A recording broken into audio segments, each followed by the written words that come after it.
இது மகிமை நேரம். கிறிஸ்துவுக்குள் மிகவும் பிரியமான மகிமை தொலைக்காட்சி நேயர்களை இந்த மகிமை நேரம் நிகழ்ச்சியிலே சந்திப்பதில் மிக்க மகிழ்ச்சி அடைகிறேன். பிரியமானவர்களே, கர்த்தர் நமக்கு பாராட்டுகிற இந்த மேலான கிருபைகளுக்காக தேவாதி தேவனை நான் ஸ்தோத்திரிக்கிறேன். இந்த கிறிஸ்துமஸ் காலங்களை நாம் கொண்டாடி கொண்டிருக்கிறோம். கிறிஸ்துமஸ் என்பதற்கு அடையாளமாக விளங்கும் ஆண்டவராய் இயேசு கிறிஸ்துவை பற்றி தியானிப்பது நமக்கு மிகவும் அத்தியாவசியமான ஒன்றாய் காணப்படுகிறது. ஆண்டவராய் இயேசு கிறிஸ்து நமக்கு ஒரு முன்மாதிரியான வாழ்க்கை வாழ்ந்து சென்றிருக்கிறார்.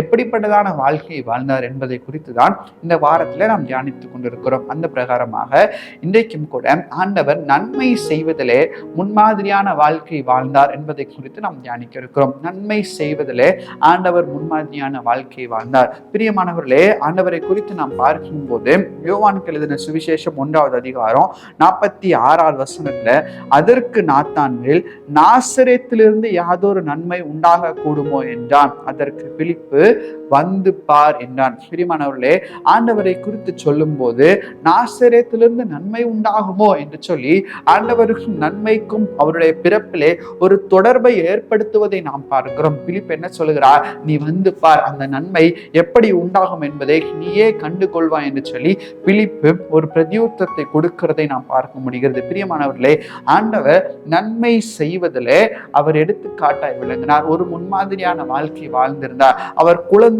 இருக்கும் போதே இந்த தீர்க்க தரிசனமான வார்த்தையை அவருக்காக நிறைவேற்றப்பட்டதை நாம் பார்க்க முடிகிறது. மேலும் இந்த வார்த்தை எப்போது நிறைவேறுகிறது என்று சொன்னால், அப்போஸ்தலர் நடபடிகள் 10வது அதிகாரம் 38வது வசனத்தை நாம் வாசிப்போமானால், நசரேயனாகிய இயேசுவை தேவன் பரிசுத்த ஆவியினாலும் வல்லமையினாலும் அபிஷேகம் பண்ணினார். தேவன் அவருடனே கூட இருந்தபடியால் அவர் நன்மை செய்கிறவராயும் பிசாசின் வல்லமையில் அகப்பட்ட யாவரையும் குணமாக்குறாயும் சுற்றி திரிந்தார். நன்மை செய்கிறவராய் இந்த உலகத்திலே ஆண்டவர் சுற்றி திரிந்ததை நாம் பார்க்க முடிகிறது. அதற்கேற்ற வல்லமையை பிதாவானவர் இயேசு கிறிஸ்துவுக்கு கொடுத்திருந்தார். அவர் அந்த நன்மை செய்கிறவராய் உலகத்தில் சுற்றி திரிந்தது மாத்திரமல்ல, நாமும் கூட அந்த நன்மையை செய்ய வேண்டும் என்று சொல்லி, நாமும் கூட அநேகருக்கு நன்மைகளை செய்ய வேண்டும் என்று சொல்லி, நற்கிரியைகளை செய்ய வேண்டும் என்று சொல்லி கர்த்தர் நமக்கு அறிவுறுத்துகிறதை நாம் பார்க்க முடிகிறது.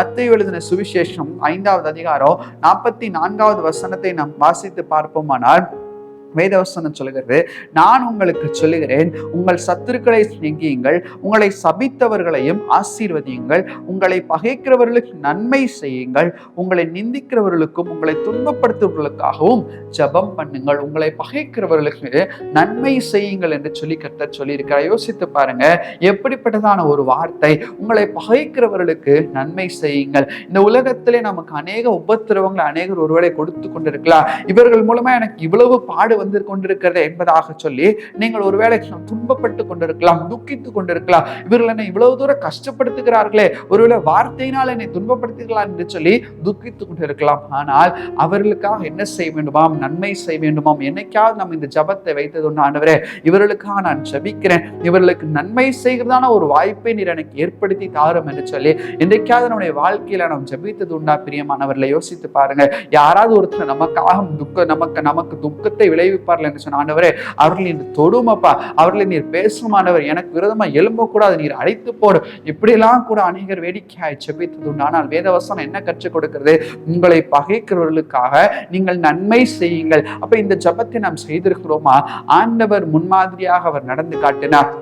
அவரை இந்த உலகத்துல அநேகர் பகைத்தார்கள். இந்த உலகத்துல அவர் வந்தார், உலகம் அவரை ஏற்றுக்கொள்ளவில்லை. சொற்ப ஜனங்கள் தான் அவரை ஏற்றுக்கொண்டார்கள். உலகத்துல அவர் யாதொரு குற்றமும் செய்யவில்லை. அவர் நன்மை செய்கிறவராய் உலகத்திலே சுற்றி திரிந்தார். ஆனாலும் கூட அவரை இந்த உலகம் என்ன செய்யவில்லை?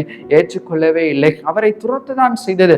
ஆனாலும் கர்த்தர் அந்த பகைக்கிறவர்களையும் கூட அவர்களுக்கும் நன்மை செய்யும்படியாக தான் இந்த உலகத்திலே வந்தார். அவர்களையும் தொட்டு சுகமாக்கினார்.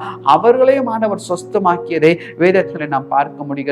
நமக்கு நன்மை செய்தவர்களுக்கு மாத்திரம் அல்ல, நமக்கு நன்மை செய்யாதவர்களுக்கும் கூட கர்த்தர் நன்மை செய்தார். இந்த சமாரிய பெண்ணை குறித்து நமக்கு தெரியும். ஆண்டவர் தாகத்துக்கு தாய் என்று சொல்லி சமாரிய பெண்ணிடத்துல கேட்கிறார். ஒரு நன்மையை சமாரிய பெண்ணிடத்துல எதிர்பார்க்கிறார். ஆனால் அதற்கு ஈடாக அந்த சமாரிய பெண் என்ன செய்தார்? நான் உமக்கு என்ன செய்யக்கூடாது? தண்ணீர் தரவே கூடாது என்று சொல்லி ஒரு பதிலை அந்த இடத்துல அந்த பெண் சொல்வதை நாம் பார்க்கிறோம். யோவான் 4வது அதிகாரம் 9வது வசனத்தை நாம் வாசித்து பார்க்கும்போது வசனம் சொல்லுகிறது, யூதர்கள் சமாரியருடைய சம்பந்தம் கலவாதபடியினால் சமாரிய ஸ்திரீ அவரை நோக்கி, நீர் யூதனாயிருக்க சமாரிய ஸ்திரீயாகிய என்னிடத்தில் தாகத்துக்கு தா என்று எப்படி கேட்கலாம் என்றார். எப்படி கேட்கலாம்? இந்த வசனம் என்ன சொல்லுகிறது? நீர் எப்படி என்னிடத்துல கேட்கலாம்? நான் தரமாட்டேன் என்று சொல்லி தனக்கு ஒரு நன்மையை அந்த இடத்துல தடுப்பதை நாம் பார்க்கிறோம். ஆனாலும் கூட ஆண்டவர் அந்த சகோதரிக்கும் அவருடைய வாழ்க்கையிலும் அவருடைய பின்புலத்தை அறிந்திருந்ததால் ஆண்டவர் அவளுடைய வாழ்க்கையை நன்மை செய்கிறவராய் மாற்றியதை நாம் பார்க்க முடிகிறது. இப்படிப்பட்டதான ஒரு உதாரணமான வாழ்க்கையை தான் கர்த்தர் நமக்கு வைத்து சென்றிருக்கிறார். பிரியமானவர்களே, இன்னைக்கு நம்முடைய வாழ்க்கை எப்படியாக இருக்கிறது? ஆண்டவராய் இயேசு கிறிஸ்து இந்த உலகத்தில் வாழ்ந்த போது அவரிடத்தில் ஒருவன் இந்த நன்மை செய்வதை குறித்துதான ஒரு கேள்வியை வைப்பதை நாம் பார்க்கிறோம். மத்தேயு 19:16 நாம் வாசிக்கும் போது கேட்கிறான். அப்பொழுது ஒருவன் வந்து அவரை நோக்கி, நல்ல போதகரே, நித்திய ஜீவனை அடைவதற்கு நான் என்ன நன்மையை செய்ய வேண்டும் என்று சொல்லி கேட்டான். பிரியமானவர்களே, இன்னைக்கு அநேக நேரத்தில் நமக்கும் கூட இப்படிப்பட்டதான ஒரு கேள்வி வரும். நன்மை நன்மை என்று சொல்கிறார்களே, உண்மையாக நன்மை என்றால் என்ன? நன்மையான வாழ்க்கை என்றால் என்ன என்று சொல்லி நமக்கு அநேக நேரத்தில் ஒரு கேள்வி உண்டாகிறதை நாம் பார்க்கலாம். அதே போலதான் இந்த ஒருவனுக்கும் உண்டாயிருக்கும். ஆனால் அவன் சொல்லுகிறான், ஆண்டவர் இப்படிப்படியெல்லாம் நீ செய், இந்த கட்டளைகளுக்கெல்லாம் கீழ்ப்படி, இதெல்லாம் செய் என்று சொல்லி ஆண்டவர் சொல்லுகிறான். அன்பாக இப்படியெல்லாம் சொல்லுகிறார். ஆனால் அவன் சொல்லுகிறான், இது எல்லாவற்றையும் என்னுடைய சிறு வயது முதலே நான் கீழ்ப்படித்துக் கொண்டிருக்கிறேன் என்கிறார். அதிலும் பிரதானமான ஒரு பிரதியுத்தரத்தை ஆண்டவர் கொடுப்பதை நாம் பார்க்கிறோம். 21 22 அதற்கு இயேசு, நீ பூரண சர்க்குணனாய் இருக்க விரும்பினால் போய் உனக்கு உண்டானவைகள் யாவற்றையும் விற்று தரித்திரருக்கு கொடு, அப்பொழுது பரலோகத்தில் உனக்கு பொக்கிஷம் உண்டாயிருக்கும், பின்பு என்னை பின்பற்றி வா என்றான். அந்த வாலிபன் மிகுந்த ஆஸ்தி உள்ளவனாய் இருந்தபடியால் அந்த வார்த்தைகளை கேட்டபோது துக்கம் அடைந்தவனாய் போய்விட்டான். ஆண்டவர் சொன்னதையெல்லாம் முதல்ல செய்தான். ஆண்டவர், இதை செய்கிறேன், அதை செய்கிறேன், இப்படியெல்லாம் நான் வாழ்ந்து கொண்டு இருக்கேன், இதெல்லாம் சரிதான், உனக்கு உண்டானைகளை விற்று மற்றவர்களுக்கு நன்மையாக நீ கொடு என்று சொல்லும் போது அவனால் செய்ய முடியவில்லை. எனவேதான் அவன் துக்கித்து சென்றதை நாம் பார்க்கிறோம். பிரியமானவர்களே, இன்னைக்கு ஆண்டவர் நமக்கு அநேக ஆஸ்திகளை கொடுத்துருக்கலாம். ஒரு தீர்மானம் எடுத்து பாருங்களேன். ஆண்டவர் எனக்கு கொடுக்கிறதான சம்பாத்தியத்துல ஏதோ ஒரு பகுதி, அது 1% கூட இருக்கலாம், இல்ல 1/2% கூட இருக்கலாம், ஒரு 50 ரூபா கூட இருக்கலாம். அந்த 50 ரூபானால யாராவது ஒருத்தர், உணவில்லாத ஒருத்தருக்கு நான் மாதத்துல ஒரு நாள் உணவு வாங்கி கொடுப்பேன், எப்படியாக ஒரு தீர்மானம் என்னைக்காவது நம்ம எடுத்திருக்கிறோம். எடுத்து செஞ்சு பண்ணி அநேக பேர் அநேக நன்மைகளை செய்து கொண்டிருக்கிறார்கள். அநேக ட்ரஸ்ட் ஃபவுண்டேஷன்ல இருக்கிறாங்க. ஆனா ஆண்டவருடைய பிள்ளைகளா இருக்கிற நாம், அவர் நமக்கு வைத்திருக்கிறதான முன்மாதிரியான இந்த நன்மை செய்வதிலே நாம் செய்ய வேண்டும். இதுதான் கர்த்தர் எதிர்பார்க்கிறார். கொர்நேலியுவின் வீட்டிலே நற்கிரியை நடந்தது. அந்த நற்கிரியின் மூலமாய் கொர்நேலியு மாத்திரமல்ல, அவனோடு கூட இருந்த அநேகரும் ஆசீர்வதிக்கப்பட்டார்கள் என்று சொல்லி வேதத்தில் நாம் வாசிக்கிறோம். பிரியமானவர்களே, ஆண்டவர் இந்த உலகத்திலே வந்தது நற்கிரியைகளை செய்வதற்கு முன்மாதிரியான வாழ்க்கையை வாழ்ந்து காட்டுவதற்காக தான். இன்னைக்கு நாமும் கூட அப்படிப்பட்டதான வாழ்க்கை வாழ கர்த்தர் நம்மை அழைக்கிறோம். கர்த்ததாமே நாம் கேட்ட அந்த வார்த்தைகளின் மூலமாய் நம் ஒவ்வொருவரையும் ஆசீர்வதித்து வழிநடத்துவாராக. கண்களை மூடி நாம் ஜெபிப்போம். எங்களை நேசிக்கத்தான நல்ல பிதாவே, அப்பா, இந்த நேரத்திலும் கூட நீ நற்கிரியை செய்கிறதான வாழ்க்கையை எங்களுக்கு முன்மாதிரியாக வாழ்ந்திருக்கிறீர் என்பதை நாங்கள் வேதவத்தின் அடிப்படையிலே நாங்கள் தியானித்தோம். அந்த பிரகாரமாக கர்த்தாவே, நீர் எங்களோடு பேசுகிறதற்காக மக்கள் நன்றி அப்பா. நாங்களும் கூட நன்மை செய்ய தவறி இருப்போமானால் இதற்கு பிற்பாடு நன்மை செய்கிறவர்களாய் நாங்கள் நடக்க கர்த்தாவே நீர் கிருபை செய்யும்படியாக ஜெபிக்கிறோம். ஒருவருக்கே துதிகன மகிமை நாங்கள் ஏறெடுக்கிறோம். ஒரு விஷயம் நீர் எங்களோடு கூட பேசும் வழி நடத்தும். இயேசுவின் மூலம் ஜெபிக்கிறோம் எங்கள் நல்ல பிதாவே. ஆமென், ஆமென்.